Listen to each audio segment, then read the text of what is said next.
Good morning, good afternoon and good evening. मैं Rajendra Patel, assistant professor from Narsinh Patel college of computer study and management, Kadi से। मैं यहाँ पर आप लोगों के लिए लेकर आया हूँ एक नया कोर्स। का नाम है mobile app developing using flutter. Flutter के जरिए हम लोग यहाँ पर मोबाइल ऐप डेवलप करने वाले हैं। मैं यहाँ पर बता दूं कि मैंने यहाँ पर फ्लूटर ही क्यों चूज किया और फ्लूटर के अंदर हम लोग क्या क्या कर सकते हैं, क्या फ्लूटर किस लिए हम लोग तैयार करेंगे। यहाँ पर हम लोग मोबाइल ऐप तो डेवलप करने ही वाले हैं, लेकिन वहाँ पर क्या होता है मोबाइल ऐप में वो हम सब जानते हैं। मतलब क्या है वो मैं बताऊँ तो जैसे कि हम लोग अगर एंड्रॉइड ओएस यूज कर रहे हैं तो एंड्रॉइड की ऐप अलग से तैयार करते हैं, iOS यूज कर रहे हैं तो iOS की ऐप अलग से यूज करते हैं। तो ये चीज मोबाइल डेवलपमेंट में बहुत इंपॉर्टेंट है। हम लोग यहाँ पर जो फ्लूटर यूज करने वाले, क्यों फ्लूटर यूज करने वाले हैं और किस तरह से करने वाले, वो हम सब लाइव देखने वाले हैं। लेकिन लाइव देखने से पहले, आगे सेशन शुरू करने से पहले मैं आपको बता दूं, अगर आपने चैनल को सब्सक्राइब नहीं किया है तो चैनल को सब्सक्राइब कर लीजिए, क्योंकि आपको ये सारे वीडियो देखने हैं। जब भी आप इसका इंट्रोडक्शन देखोगे, हम लोग क्या क्या सीखने वाले हैं वो देखोगे, तो आपको पता चलेगा कि सही में ये क्यों हमें सीखनी चाहिए। ठीक है, तो अब हम चलते हैं हमारे सेशन को कंटिन्यू करने के लिए। तो सबसे पहले हम लोग देखेंगे इंट्रोडक्शन ऑफ द फ्लूटर, जहां पर हम लोग उसका एडवांटेज और डिसएडवांटेजेस भी देख लेंगे। तो सबसे पहले बोलते हैं कि फ्लूटर है क्या और मार्केट पे फ्लूटर क्यों चलेगा। तो अभी करंट ट्रेंड पर देखते हैं तो ये एक ओपन सोर्स एसडीके है जो गूगल ने हमें प्रोवाइड किया है। ओपन सोर्स है, इसीलिए कोई भी डेवलपर उसको इजीली डाउनलोड कर सकता है और एक्सेस कर सकता है और उसके अंदर डेवलपिंग कर सकता है और अपनी ऐप खुद तैयार कर सकता है। उसके लिए ज़्यादा से ज़्यादा क्या चाहिए, तो उसको कुछ लॉजिक डेवलप करने की उसकी कैपेसिटी चाहिए, वो नॉर्मली हर एक इंसान के अंदर होती है। अब बात करते हैं फ्लूटर की ऐप किस तरह से देखेगी। हम लोग हर एक ऐप को देखते हैं अलग अलग, कि हर एक ऐप का लुक तैयार होता है। तो यहाँ पर मैं आपको बता दूं, अगर आपको फ्लूटर का लुक देखना है कि उसके अंदर जो ऐप डेवलप होती है वो किस तरह की होगी, तो गूगल प्ले स्टोर में उसने खुद अपनी एक डेमो ऐप प्रोवाइड की हुई है, जो हम लोग देखेंगे कि किस तरह की डेमो ऐप तैयार है। और उसके साथ साथ उन्होंने उसका कोड भी दिया हुआ है, जो कोड हम लोग डाउनलोड कर उसको चेक कर सकते हैं किस तरह से हम लोग फ्लूटर के अंदर कोड कर सकते हैं। अब हम बात करते हैं कि फ्लूटर का कोड हम लोग एक बार देख लेते हैं, उसके बाद हमें बताते हैं कि ये कोड हम लोग किस एप्लीकेशन के लिए यूज करेंगे। तो मैं आपको बता दूं कि फ्लूटर के अंदर हम लोग एक ही कोड में, सिंगल कोड में दो तरह की एप्लीकेशन बना सकते हैं, जैसे नेटिव एंड्रॉइड के अंदर और नेटिव iOS के अंदर। ठीक है, मतलब कि यहाँ पर हम लोग कोड एक तरह से डिजाइन करेंगे और दोनों एप्लीकेशन उसी कोड के जरिए हम लोग तैयार कर सकते हैं। इसीलिए हम लोग अभी देख रहे हैं कि मार्केट में ये ऐसा एक अच्छा ऐप है जो अभी गूगल ने बहुत शॉर्ट टाइम में लॉन्च किया हुआ है। इसीलिए हम लोग इसको देखते हैं और उसके अंदर ऐप तैयार करते हैं। तो ये अगर सीख लेते हैं तो मार्केट में आगे जाकर भी उसकी डिमांड बहुत अच्छी हो सकती है। इससे हम लोग खुद का ऐप तैयार करके उसको हम लोग एंड्रॉइड में भी डाल सकते हैं और iOS में भी तैयार कर सकते हैं। ठीक है, इसीलिए हम लोगों ने यहाँ पर फ्लूटर चुना है कि जहाँ पर हम लोग क्रॉस प्लेटफॉर्म को भी यहाँ पर सिलेक्ट कर सकते हैं और डेवलप कर सकते हैं। ठीक है, उसके बाद बात करते हैं कि और इसके अंदर क्या और बेनिफिट है। तो हॉट रीलोडिंग है। हॉट रीलोडिंग का मतलब क्या होता है, तो मैं आपको बताऊं कि जैसे हर एक एप्लीकेशन के अंदर हम लोग प्रोग्राम को तैयार करते हैं, फिर उसको एग्जीक्यूट करते हैं। तो क्या होता है उसके अंदर, तो अगर प्रोग्राम के अंदर हम लोग एग्जीक्यूट करते हैं और उसके अंदर कोई चेंज है तो हम लोग उसको वापस स्टॉप करते हैं, एग्जीक्यूशन स्टॉप करते हैं, प्रोग्राम के कोड के अंदर चेंज करते हैं और फिर उसको एग्जीक्यूट करते हैं। तो क्या होता है कि वो प्रोग्राम हमारा फिर से हमें पूरा रिलोड करना पड़ता है।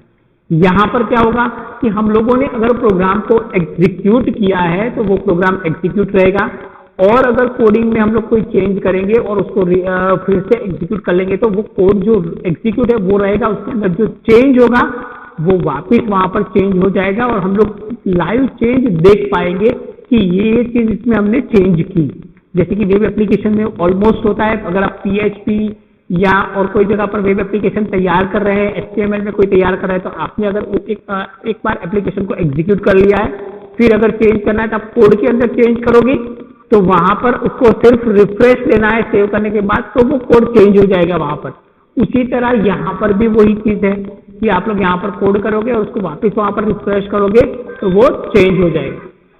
सो इसको हम लोग हॉट रिलोडिंग बोलेंगे कि वो एक बार एग्जीक्यूट करने के बाद हम लोग चेंज करके डायरेक्ट उसको एग्जीक्यूट कर सकते हैं। अब तो यहाँ पर हमने देखा कि कोड को एग्जीक्यूट करने की बात की, लेकिन अब हम देखते हैं कि इस कोड को हमें कहाँ पर लिखना है, किस तरह से हम लोग लिख सकते हैं। तो मैं आपको बता दूं कि इसके लिए कोड को नॉर्मली हम लोग नोटपैड के अंदर भी लिख सकते हैं और फिर इस कोड को एग्जीक्यूट कर सकते हैं, लेकिन इसके लिए हम लोग एडिटर ज्यादातर यूज करते हैं। क्यों एडिटर यूज करते हैं? तो सबसे पहले बता दूं कि कोड राइटिंग हमें इजी हो जाता है। जब भी हम लोग कोई कोड लिखेंगे तो वहां पर हमें फंक्शन तैयार करने पड़ेंगे, क्लास तैयार करना पड़ेगा, कोई फंक्शन कहीं पर और कॉल करवाना पड़ेगा, तो वो एडिटर के जरिए हम लोग इजीली उसको यूज कर सकते हैं और एग्जीक्यूट कर सकते हैं। इजीली हम लोग डिबगिंग कर सकते हैं, मतलब कि कहीं पर एरर है तो हमें डायरेक्टली शो करवा सकते हैं, वहां पर चेक कर सकते हैं, डिबगिंग कर सकते हैं, और अगर लॉग स्टेटमेंट फाइल तैयार करनी है तो भी हम लोग वहां पर तैयार कर सकते हैं। इसीलिए हम लोग यहाँ पर ऑलमोस्ट यहाँ पर एडिटर यूज करते हैं। कौन कौन से एडिटर यूज करते हैं वो हम लोग अभी लास्ट में देखेंगे।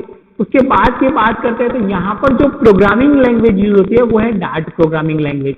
अब डार्ट प्रोग्रामिंग लैंग्वेज क्या है? तो ये एक नॉर्मल हर एक लैंग्वेज की तरह की ही एक लैंग्वेज है जो यहाँ पर यूज होता है। तो मैं सबसे पहले बता दूं कि ये कोई इतनी बड़ी लैंग्वेज नहीं है। अगर आपको थोड़ा बहुत प्रोग्रामिंग आता है, जैसे कि सी लैंग्वेज में आता है या जावा में आता है या कोई और लैंग्वेज में आपको प्रोग्रामिंग आता है, तो डार्ट लैंग्वेज आप इजीली समझ लेंगे।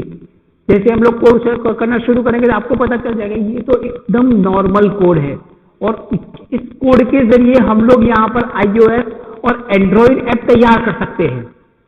तो वो चीज हमें यहाँ पर सीखनी है। तो ये जो बात हुई वो हमारे एडवांटेज और इंट्रोडक्शन की बात थी। अब क्या कुछ डिसएडवांटेज भी है फ्यूचर के। तो कौन कौन से ऐसे डिसएडवांटेज है? तो सबसे पहले बता दूं कि स्मॉल कमिटी है इसकी, मतलब कि कोई भी चीज अगर आपको प्रोग्रामिंग कर रहे हैं और कोई चीज आपको समझ में नहीं आ रही तो आप लोग क्या करोगे? डायरेक्टली कहीं पर भी सर्च कर लोगे, यूट्यूब पर जाओगे या तो फिर कहीं गूगल में जाओगे, वहां पर उस कोड के बारे में आप लोग सर्च करोगे तो तुरंत ही आपको उसके रिलेटेड कोड मिल जाएगा। लेकिन ये चीज पूरी नहीं है, ये चीज अभी मार्केट में नहीं है, तो पब्लिक को उसके बारे में ज्यादातर आइडिया नहीं है। जो लोग अभी कोड तैयार करते थे वो एंड्रॉइड जो कोड तैयार करते वो एंड्रॉइड साइड है, iOS को कोड तैयार करते थे वो iOS साइड है। यहाँ पर उन दोनों क्रॉस प्लेटफॉर्म को डेवलपिंग करना है, तो इसीलिए इसका कोड इजीली सर्च करने से नहीं मिल पाएगा। इसीलिए यहाँ पर मैं उसका डिसएडवांटेज बोल सकते हैं। सेकंड है लिमिटेड एसडीके एंड प्लगइन्स। इसके जो प्लगइन्स है और एसडीके फाइल्स है वो बहुत लिमिटेड है, ज्यादातर इसके ज्यादा प्लगइन्स और एसडीके अवेलेबल नहीं होंगे। उसके बाद अगर बोलते हैं तो यहाँ पर आप लोग जब एंड्रॉइड फोन यूज कर रहे हैं तो वहां पर आपके पास ऑलमोस्ट एंड्रॉइड को एग्जीक्यूट करवाने के लिए होगा ही डिवाइस अवेलेबल।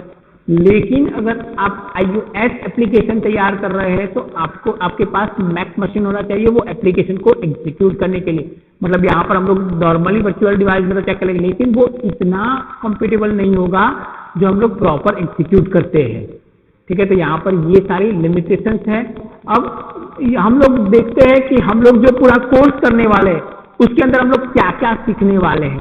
तो सबसे पहले हम लोग देखेंगे हार्डवेयर एंड सॉफ्टवेयर कौन कौन सी रिक्वायरमेंट है, कौन कौन से सॉफ्टवेयर हमें चाहिए, कौन हार्डवेयर की कॉन्फ़िगरेशन क्या होनी चाहिए, तब जाके हम लोग फ्लटर का डेवलप। तो यहाँ पर वो सारे सॉफ्टवेयर और हार्डवेयर हम लोग तैयार कर लेंगे। उसके बाद हम लोग देखेंगे कि फ्लटर को इंस्टॉलेशन कैसे करते हैं, मतलब कि उसके लिए जो जो भी सॉफ्टवेयर हमने डाउनलोड किए, कौन कौन से सॉफ्टवेयर है हमारे पास, वो सॉफ्टवेयर हम लोग कैसे इंस्टॉल करेंगे, उसको कॉन्फ़िगर कैसे करेंगे, वो हम लोग देखेंगे स्टेप बाय स्टेप। उसके बाद यहाँ पर देखेंगे हम लोग अलग अलग फ्लटर की ऐप का कोड तैयार करेंगे। मतलब कि नॉर्मली ऐप जो होती है जैसे कि मैसेज प्रिंट करना, बटन तैयार करना, बटन से क्लिक करने के बाद जो इफेक्ट एग्जीक्यूट होती है वो किस तरह से होती है, उसके ऊपर हम कोई मैसेज प्रिंट करवाना, उस तरह की कुछ एप्लीकेशंस देखेंगे जो यहाँ पर हम लोग एग्जीक्यूट करवाएंगे। हर एक का कोड तैयार करेंगे, कैसे वो कोड लिखा जाता है, कैसे जैसे ही इफेक्ट जनरेट होती है और वो कोड कैसे एग्जीक्यूट होता है वो देखेंगे। उसके बाद हम लोग देखेंगे यहाँ पर डेवलप सिंपल ऐप इन फ्लटर। फ्लटर के अंदर हम लोग नॉर्मल ऐप तैयार करेंगे जो स्टैटिक ऐप होगा। स्टैटिक मतलब कि वहां पर हम लोग डेटाबेस कनेक्शन वाली ऐप तैयार नहीं करेंगे, जहां पर डेटाबेस का कोई कनेक्शन नहीं करवाएंगे, तो वो ऐप हम लोग पहले तैयार करेंगे। उसके बाद हम लोग डेटाबेस कनेक्शन देखेंगे कि डेटाबेस के साथ कनेक्शन किस तरह से होता है, कौन सा डेटाबेस हम लोग यूज करेंगे, उस डेटाबेस को यूज करने के लिए कौन से प्लगइन्स हमें चाहिए, किस तरह के प्लगइन्स हम लोग ऐड करेंगे तब जाके वो डेटाबेस एक्सेस होगा। उसके ऊपर कौन कौन से ऑपरेशन परफॉर्म करवा सकते हैं, ये सब हम लोग यहाँ पर देखेंगे। उसके बाद हम लोग कोई स्पेसिफिक पर्पस के साथ ऐप तैयार करेंगे, पूरी एक ऐप बनाएंगे एज अ प्रोजेक्ट ऐप। यहाँ पर बोलते हैं कि जैसे कि हमने पूरी ऐप तैयार करनी है, वैसे हम लोग यहाँ पर कुछ 2 या 3 ऐप तैयार करेंगे जो मार्केट में अवेलेबल नहीं होगी, या तो उसकी जैसी डेमो पे ऐप तैयार करेंगे जो मार्केट में अवेलेबल है, लेकिन वो कभी कोई ऐप है जो iOS में अवेलेबल है, कोई ऐप ऐसी है जो एंड्रॉइड में अवेलेबल है। हम लोग उस ऐप को कंबाइन करके तैयार करेंगे जिससे पता चले कि कैसे हम लोग एंड्रॉइड और iOS ऐप तैयार कर सकते हैं। तो ये हमारा आज का सेशन था। आज के सेशन में हमने सिर्फ और सिर्फ फ्लूटर क्या है, किस लिए हमें यूज करना चाहिए और किस तरह से यूज करना है हमें आगे कोर्स के अंदर, वो हमने देखा। तो फिर ये सारा कुछ सीखने के लिए आप लोग जुड़ जाइए हमारे इसी चैनल के साथ। चैनल को अगर सब्सक्राइब नहीं किया तो सब्सक्राइब कर लीजिए, क्योंकि फ्लूटर के सारे वीडियो आपको यूट्यूब चैनल के अंदर ही मिलेंगे। हमारी खुद की ऐप है आरपी सर क्लास करके ऐप, लेकिन उस ऐप के अंदर हम लोग अभी ये वीडियो अपलोड नहीं करेंगे, जब वो पूरा कोर्स कंप्लीट होगा तब से ही वो ऐप के अंदर अपलोड होगा। इसीलिए अगर आपको स्टेप बाय स्टेप अभी से सीखना है तो चैनल को सब्सक्राइब कर लीजिए, वीडियो पसंद आया है तो लाइक और शेयर कर लीजिए, क्योंकि और भी बहुत ऐसे बच्चे हैं जो ये चीज सीखना चाहेंगे और सीख पाएंगे। क्योंकि अगर आप कोई कंप्यूटर फील्ड में स्टडी कर रहे हैं तो आपको लास्ट में प्रोजेक्ट तैयार करना ही है, तो इट्स बेटर कि आप लोग अभी जो लेटेस्ट टेक्नोलॉजी है उसके अंदर तैयार करिए। और ये टेक्नोलॉजी डेवलप होने हुई या तो 1 या 2 साल हो चुके हैं, 2019 के अंदर इसको डेवलप कर लिया है वेटिंग के रूप में। तो तैयार हो जाइए फ्लटर के अंदर एप्लीकेशन बनाने के लिए, चैनल को सब्सक्राइब कर लीजिए। तो फिर मिलते हैं हमारे नेक्स्ट सेशन में। Thank you very much.